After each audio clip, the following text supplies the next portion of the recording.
एक शांत गांव था, खेतों से घिरा, मिट्टी की खुशबू से भरा और हर शाम चौपाल में जुटने वाली हंसी के लिए मशहूर।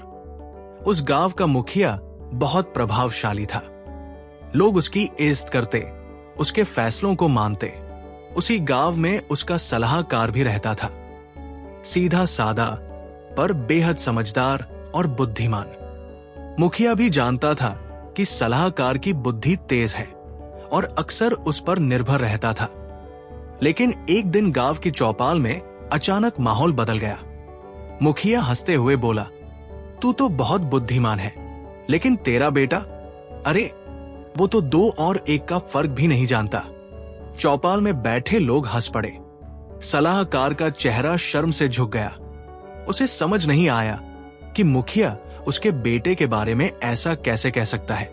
मुखिया ने आगे कहा, मैं रोज तेरे बेटे को 2 हाथ दिखाता हूं, एक हाथ में एक चॉकलेट और दूसरे हाथ में 2 चॉकलेट।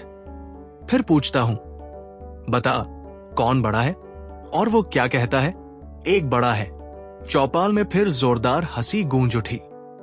सलाहकार चुपचाप घर चला गया। उसे विश्वास नहीं हो रहा था कि उसका बेटा ऐसा जवाब दे सकता है।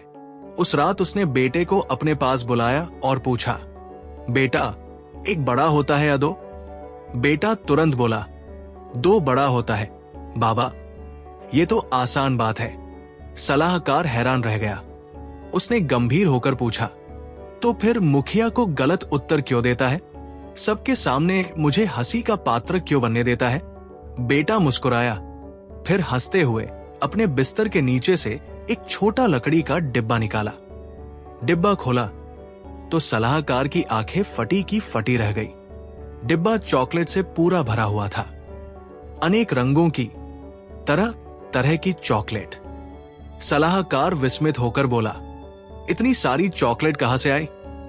बेटे ने हंसते हुए कहा, मुखिया जी रोज मेरे पास आते हैं, एक हाथ में एक चॉकलेट रखते हैं और दूसरे में 2 और पूछते हैं, बता कौन बड़ा है? मैं हर बार कहता हूं, एक बड़ा है।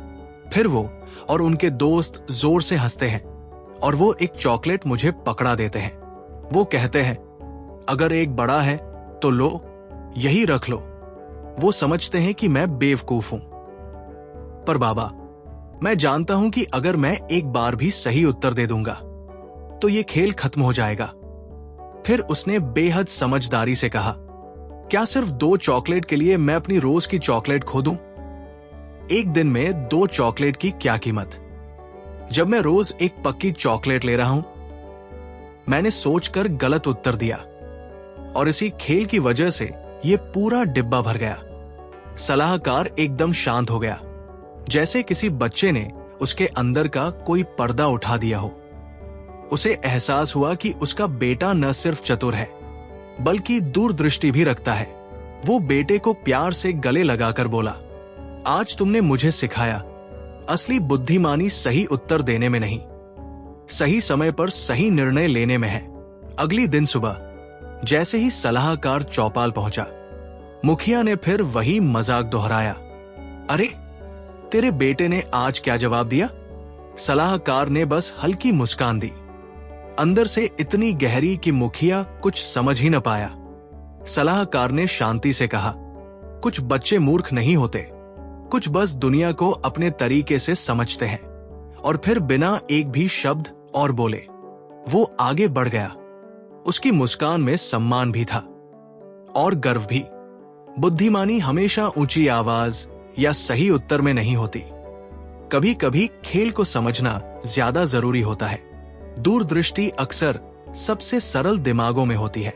जो बच्चा सभी को हंसी में लेकर अपनी खुशी कमा ले, वो मूर्ख नहीं, एक छोटा दार्शनिक होता है। अगर ये कहानी आपको प्रेरित करे और आप भी मानते हैं कि बच्चे ने जो किया वो सही किया, तो कमेंट में यस टाइप कर दीजिए और इस वीडियो को अपने भाई बहनों और दोस्तों के साथ शेयर करना मत भूलना। अगली कहानी में फिर मिलेंगे। धन्यवाद।